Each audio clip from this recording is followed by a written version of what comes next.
On en sait encore très peu sur le processus, comment on va les choisir, ces gens-là. Oui, c'est ça qui alimente l'insécurité. Oui, pourtant, ce processus-là, il est bien avancé. Au moment où on se parle, Céline, quelque part dans des camps de réfugiés au Liban, en Jordanie et en Turquie, il y a des familles entières de réfugiés syriens qui ont été sélectionnés par le Canada et qui le savent. Donc, imaginez un peu l'espoir sur le terrain.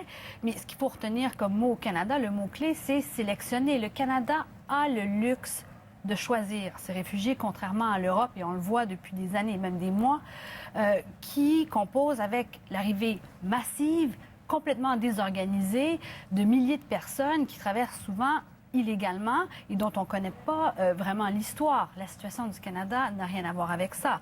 Les agents de l'immigration sont sur le terrain dans ces pays qu'on a choisis depuis des semaines. Ils choisissent les réfugiés et le font en connaissance, en pleine connaissance de leur profil. On peut écouter là-dessus François Audet. Il est directeur de l'Observatoire canadien sur les crises humanitaires.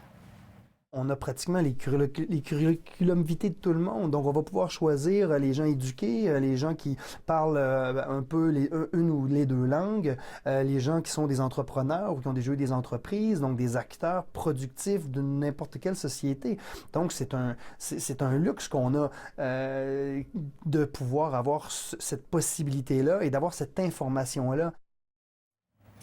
Reste, Tamara, que les gens se méfient. On se questionne beaucoup sur les mécanismes mis en place par le gouvernement Trudeau pour justement éviter que des intégristes se faufilent peut-être. Oui, et pourtant, ces mécanismes-là sont les mêmes que d'habitude. L'ONU fournit des listes au gouvernement canadien des réfugiés qu'elle juge admissibles, et ça, c'est fait à partir de 2, 3, 4, 5 entrevues des fois auprès de certaines familles ou certains individus. Après, le gouvernement canadien, les agents sur place mènent leur propre enquête. La réalité, c'est que sous le gouvernement Harper, on priorisait les minorités religieuses et pas les Syriens musulmans, pas les réfugiés musulmans, ce que Trudeau a dit qu'il refusait de faire. Donc, disons-le franchement, ça alimente certaines craintes. Les gens font l'amalgame de plus en plus entre réfugiés musulmans et terroristes. C'est ce que déplore M. Trudeau. Obama l'a dit aussi.